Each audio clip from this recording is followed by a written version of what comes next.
Why do video game movies suck? I know I've asked this question in a smaller video about the Sonic movie, but I actually want to talk about this topic a bit more in depth. And that's a question I want to pose to you, the viewers, in that video, and in this one as well. Because it's a question that people seem to think what the answer is. For decades, people have been trying to make live-action video game movies, and for decades, they have all been embarrassingly bad. I personally can say that I have never voluntarily gone to see one of these movies in theaters. Why is that? Well, it's because I know better. In my opinion, it's impossible to make a good movie based on a game. Ah, you've got to love that opinion card. This, my friends, is Cosmonaut Variety Hour, and 5-6 months ago, he released a video talking about why video game movies always suck. And in it, there are some pretty bad points. Really bad points. While I will be referencing his video about this in the last segment, his video is not the main focus about this. But that doesn't mean I won't be tearing into it later. So I think it's important that we take a deep dive into video game movies and how they won't always suck. Or at the very least, look into the actual reason to why video game movies suck. I'm your host, MangaKamen, and I think we should start this off by going to the very first video game movie of all time.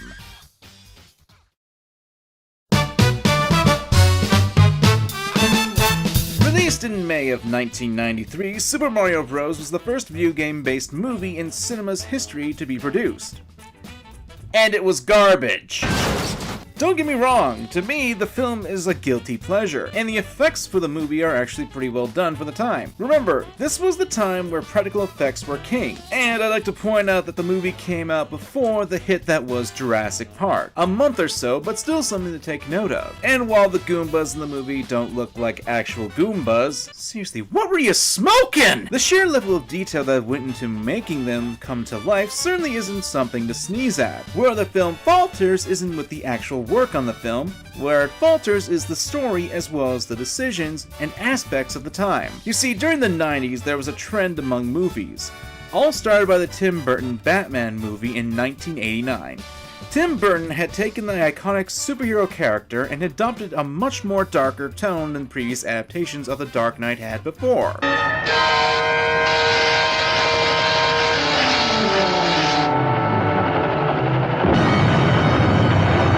Was a resounding success, managing to get over $411 million in the box office, and it was a thought process that had circulated through the mind of many movie creators, including those of the Super Mario Bros. Movie. This wasn't Snow White and the Seven Dinosaurs. The dino world was dark. We didn't want to hold back. And that was the reason why dinosaurs disappeared. Given the problem of conceptualizing a movie based on a video game, the filmmakers turned it on its ear and dreamed up a mythical prehistory. The story is very much based around the themes of extinction, and we figured, well, maybe the punishment that they receive in this world is they get regressed back to their ancestors. Who wants to talk about murders? Now, you may be wondering, but Kamen, what kind of junk are you smoking to show us this? Well, this, my friends, is right where the movie flops. The story. Not only does it take the concept of this, taking a colorful world, twisting into something dark and dank, but adding elements into the plot of the movie that have no connection to the actual game's lore or tone. Critics of the movie at the time panned the movie for there being a failing in the story department of the Super Mario Bros. Movie. From what I've seen at the time, as well as taking into account the testimonies of people who were affiliated with the movie, the dark tone and the addition of the extinction factor were the main keys in the film's less than stellar reception. The film, according to what I could find, was supposed to be a bit of a prologue to the Mario franchise. The problem is that it doesn't make a lot of sense, especially when you take in consideration the characters. One example would be Big Bertha. So you're telling me that this sassy African-American woman somehow turns into a fish. That's what's being implied here, people! Not only does this come up with the weirdest and out-of-nowhere premise for the movie, it really doesn't have much of a connection with the actual video game outside the superficial names of the characters and a few looks here and there. And personally, I still think Captain Lou Albano is the quintessential Mario. The issues with the film aren't because it's based on a video game. It's that the people who made the film wanted to put a darker spin to Mario and added so many things that don't really hold a correlation to any actual lore that Mario had at the time. However, a lot of the time, the plot of games just aren't good enough to be adapted into movies. If you'd like proof to back up my claim, I have a lot of examples you can look at. Most video game movies literally just adapt the plot of the game, and maybe add in some fan service. And they all suck because those stories are usually just an excuse to let the player do fun stuff. Really takes that quote into a new light, doesn't it? The first video game movie didn't actually take the story from Mario games, and elected to take the movie in a totally different direction. Now, this isn't to say that the other movies that are based on games don't follow the plot of said games are good. However, there are issues that plague that direction as well. But to claim that video game-based movies are bad simply because of the video game stories are bad is just plain stupid. And that tends to lead into the next examples. I'm sure some people are scratching their heads right now, either that or their asses, as to how I'm going to compare two movies that have some very, very, very conflicting tones. Well, it's because the two video game-based movies hold similar issues that fly in the face of what Mr. Cosmonaut claims. I figured I'd use a more recent example, as well as use an example of an older movie that I feel doesn't get enough justice. Let's start with Silent Hill. And one of the biggest problems with it is...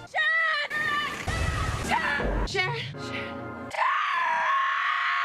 Just calm right down. I'm gonna find the little girl. Is the completely bizarre choice to change the main protagonist from Harry Mason into Rose da Silva. Not only does this mess with the actual story of the first Silent Hill, but it also makes Sean Bean's character completely redundant and adds nothing but fluff to the film and cuts the oddly done well imagery of the film into nothing. There are other elements that are added to the film that don't really show up in the original game, such as making the evil cult more of a bit of a, I'm gonna be a bit blunt here, they screwed up the cult! Anyone who's ever picked up a copy of Silent Hill will tell you what the cult's goal was, to birth the evil in Silent Hill. But in the movie, they're against it. Why was this a thing? Oh, and Pyramid Head.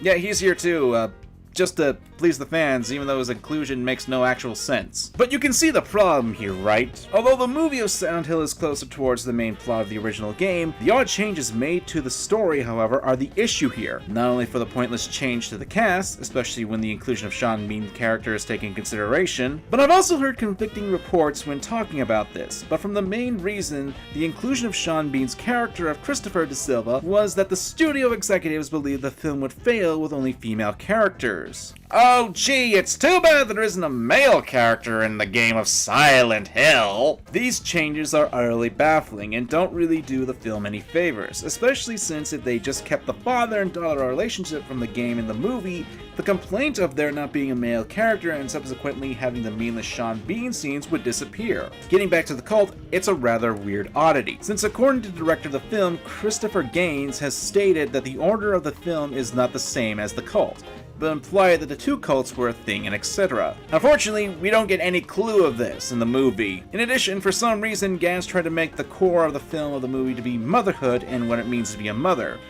A theme that would be all well and good, especially for Silent Hill, but doesn't really hold a theme to the original game, at least in the case of the main character. Again, injecting themes, ideas, and characters that don't really work into this story, and that's an issue for this. If you are going to adapt a film, and you're deciding to follow a closer idea to the story like Silent Hill did, then making these sorts of changes doesn't make a lick of sense, since you'd be better off making a more original story set in the same universe of the games. Of course, there are issues with that, a lot more than what you'd think, but I think it's time we get to the other film that I mentioned at the beginning of this segment. Now, warning! This part will contain spoilers for Detective Pikachu, despite what some people like to say about the plot being predictable, which, you know, anyone who's old enough to make a living off reviewing movies never wants to attribute that their experience of plots and movie structures could play a major factor in said predictability, or that the movie about a talking animal that shoots lightning from its cheeks would be deeply profound. What was I going on about? Oh, right, spoiler warning. Unlike what some people, like John Wolfe, like to say, they don't understand that the movie wasn't actually based on the mainline games of Pokemon, but on the Detective Pikachu spin-off. And these kinds of people like John Wolfe say some really weird things. And it's insulting to me that Pokemon world feels so tacked on. Oh yeah, it's not like the Pokemon are a part of the society, are experimented on and used as actual parts in the world, or even used as decorations for things like coffee. Yeah, it's really just tacked on there. There were no vibrant colors. I don't even know how to respond to this. Oh yeah, let's just ignore the night scenes with all the neon colors or the blue undertones. Oh, and a fun little fact, the guy with the Jigglypuff scene, that's Phil Collins. Yeah, I don't know why he's there. Just a small little fact for you guys to learn. It's as if a script about a kid and a talking dog kept getting passed around at a studio until someone said, "Hey, why don't we add a Pokemon to this?" I don't know why I'm even listening to a Let's Player about this. Obviously, despite Pokemon being one of his favorite entertainment properties, he clearly has no actual knowledge of the source material for the movie. And honestly, a lot of his complaints come off as really dumb when you realize he's essentially just complaining about what he didn't get in the movie. You may be wondering why the hell I'm bringing this guy up in a video about video game movie adaptations. The thing is, with movies like Detective Pikachu, a movie which some people have declared to be the best video game movie as of late, I'm more than less putting my chips on the Metal Gear Solid movie for that. Detective Pikachu, which does actually manage to take the concept from an original game and transmute it into a proper cinematic experience, you'll have people who will mislabel or misjudge the film in that regard. I personally found the experience of Detective Pikachu to be decent. The film itself takes the basic premise from the game, but eventually branches out to do its own thing. In the game, we don't really have a wheelchair-bound villain. Pikachu isn't really Tim's father in the game. We learn that Mewtwo in the game is used to create the substance R, and Tim's father doesn't show up in the end of the game. The movie, while taking the lead characters, the setting, and the world, still follows the story into another logically sound conclusion from the game. And whether you like or dislike the film, the movie doesn't really shit on the game it's based on. It actually treats the franchise it's based upon with respect. Oh, and it doesn't really crap on its fans. The power of panic compels you! The problem is, people will ignore that aspect of the movie is trying to branch off from its game counterpart, and people will often ignore the aspects of films in order to paint it worse than it actually is. And then we'll go on to use said films as a mean to paint that video game-based movies are impossible to create anything good about. Although, when you've got jokers like this making the films I'm about to talk about next, I really can't blame people for the most part. My name is Alice. And I remember everything.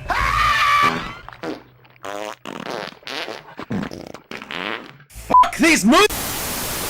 These damn films are probably the biggest pieces of evidence that critics will often defer to in order to paint video game movies as terrible. Paul W.S. Anderson's films are of a curse on this world. However, what they fail to take into consideration is these films barely have anything to do with the games that they are named after. Yes, they have characters from the games in them. Yes, they have terms from the games in them. Yes, they have some locations from the games in them. Yes, they have some plot points from the games in them. However, those are all hollow. Essentially, what you're seeing from these films is nothing more than glorified fanfiction with an actual budget. Why, you may ask? Well, let's consider the main character in these films. Is it Jill Valentine? Is it Leon S. Kennedy? Is it Alice? Yeah, it is. Who is Alice? She's a Mary Sue.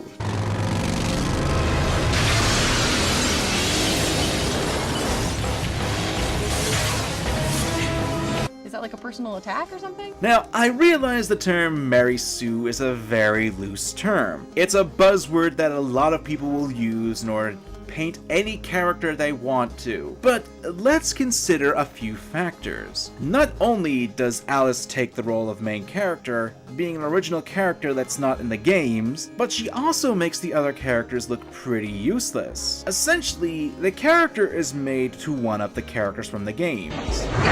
And it doesn't help that she's apparently the character who the Umbrella Corporation is after for varying reasons. At one point she's got the ability to make a cure with her blood, another she's the perfect weapon, another for, I don't know, wanting to learn why she quit Umbrella. Or the fact that she has superhuman psychic powers and still has superhuman abilities even without her powers. Oh, and has a clone army of herself, even though that lasts for only about 15 minutes in the movie after the plot point was introduced. I know I just went on a tirade, but please bear with me as there are a few other things as to why these movies are just bad movies, not because they're based off of video games, but because Paul W.S. Anderson had no clue what the hell he was doing. Going back to Alice taking the main character's aspect, take the second movie in the franchise, where it's loosely based off the third game in the franchise, Resident Evil 3 Nemesis. With Jill Valentine and Nemesis being in the movie. No! That's some good shooting. Who the fuck are you?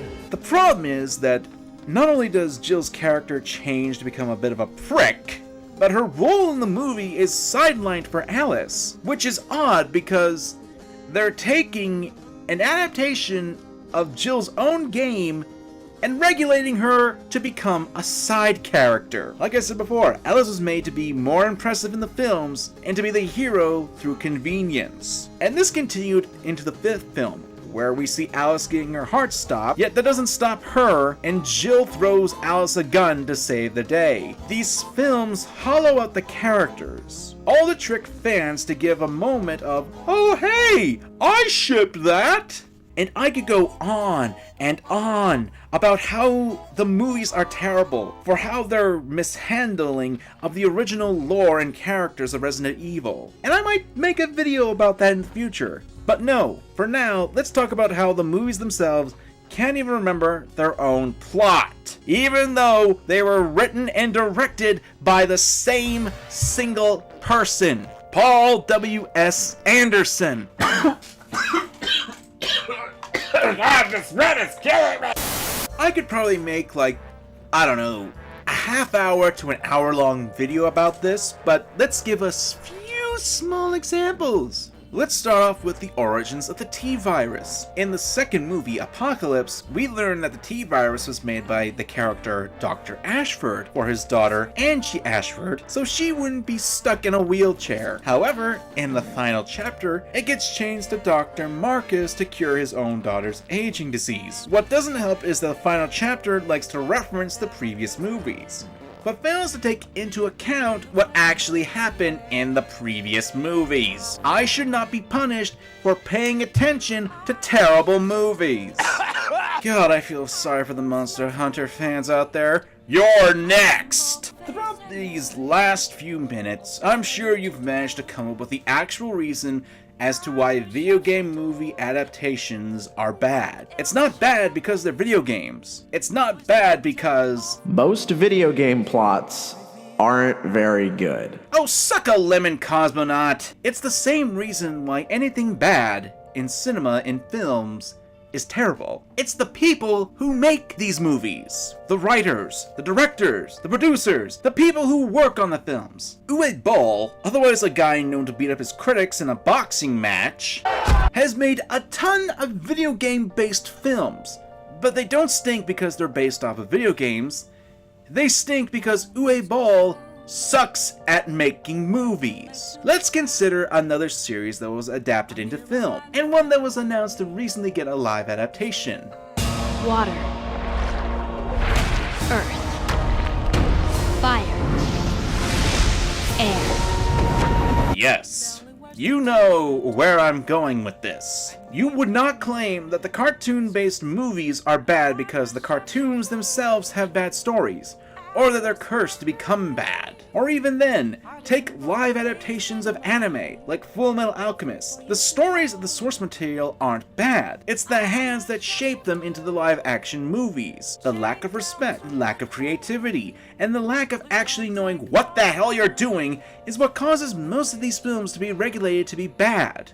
And ironically enough, you'll have people like Cosmonaut actually demonstrating in this why he believes that video game movies are always going to be bad. I'm gonna take a random game and we're gonna make a movie out of it. Let's take Bioshock.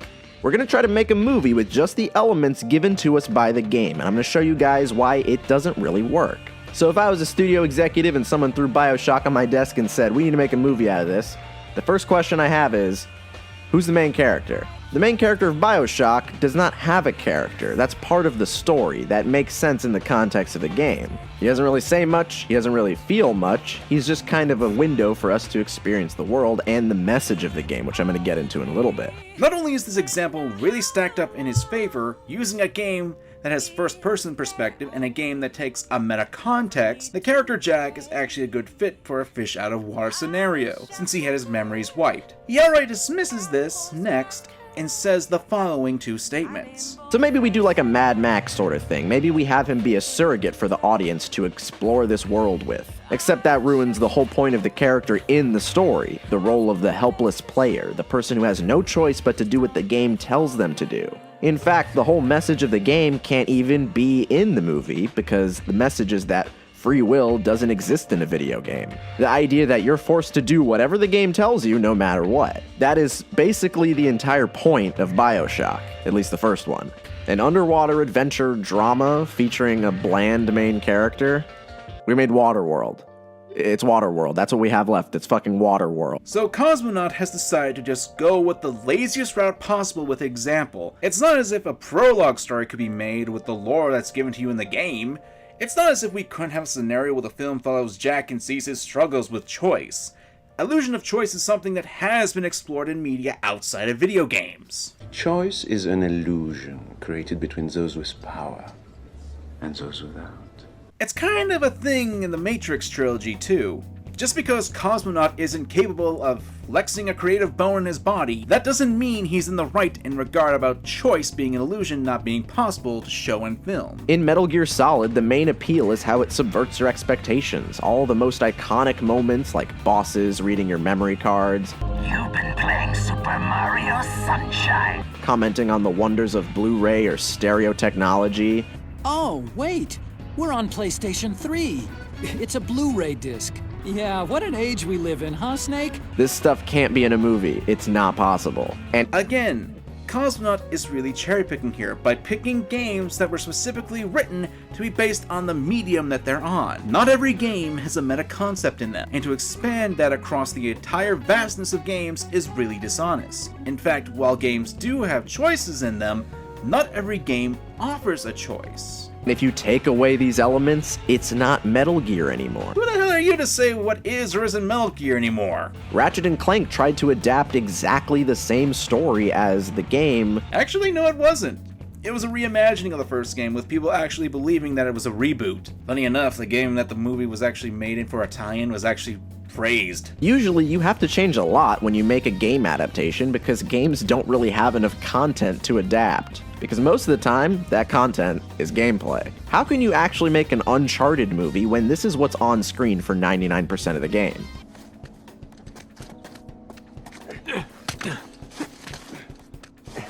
Again, with there being dishonesty and cherry-picking a specific dull scene where the games in Uncharted have a lot more going on than what he's letting on with. There's also the fact he picked the dullest gameplay he possibly could. Yeah, let's ignore the gunfights on jet skis, the jumping across debris on rivers, and the actual story bits. Because these kinds of games mean something different to everybody, and that goes for like every game. These personal experiences are what make games unique, and you can't capture that easily in a 2-hour movie. And to illustrate my point here, I'm going to tell you guys about a very interesting series called Lodos. To put it simply, Lodos is an anime series based on a D&D game. Actually, multiple D&D games with different players all run by the same DM. So yeah, it's not a movie and it's not based on a video game, but in my opinion it's emblematic of the issues I have with adaptations of games in general, not just video games. When you play Dungeons & Dragons, the fun comes from your personal experience in the game. And surprise, surprise, Cosmonaut doesn't actually want to give full context about Lodos War and how they're actually based off the novels that were made and not just the D&D games. Also, him saying it's not really good doesn't really make a lick of sense to me. Not only does he gloss over this, but according to IMDb, the anime sits at a decent 7.5. I realize that's an ad populum argument, but since he's glossing over this so quickly without actual physical examples, he calls the plot messy and expects you to believe him. In addition, when I was going off the script on this, I just realized something. He has text saying that the first OVAs were good. That kind of shoots your example in the foot. If the OVAs are actually good, then that kind of defeats your point, because you're showing that an adaptation of this series could actually work. Look, I haven't seen Lodos. I'm not really interested in, but why should I believe him in this regard? And he's using this as an example about how games can't work as movie adaptations. And you know what the real kicker is? He brings up Castlevania's animated series later in this video as a positive adaptation.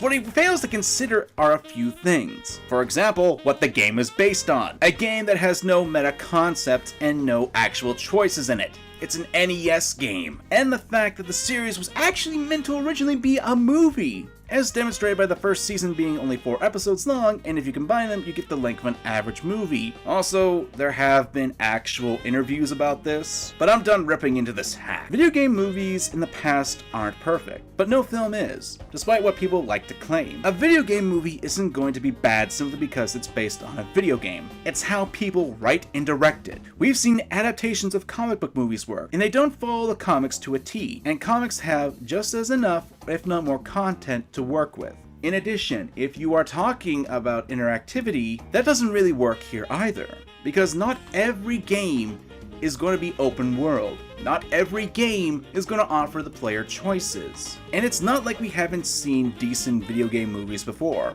Playing my opinion card again, but I actually like one of the CGI Resident Evil films. I at least think they're a lot better than the live action ones. Not only do the series being respectable to the source material, but they work in tandem with the lore and make the original scenarios without making the characters seem to be hollow shells themselves. At least the first two. Leon in Damnation actually follows his character arc from Resident Evil 4. Oh, and this isn't regulated to him just being a cameo in his own series. Yes, they aren't perfect movies, but I find them better than the live action films. And as I've stated before, I do think Detective Pikachu is a step in the right direction. I don't know if video game movies will be good in the future. We don't know if any movie is going to be good or not in the future, but to say that these movies will always be bad is a downright disingenuous statement. It falls in the hands of the people who are making these films, not the source material. Especially when the source material is being loosely followed. But, alas, I turn to you, my audience. What do you guys think? Let me know in the comments down below what you think of video game movie adaptations. I am MangaKamen. Thank you for watching, and remember to examine your fandom.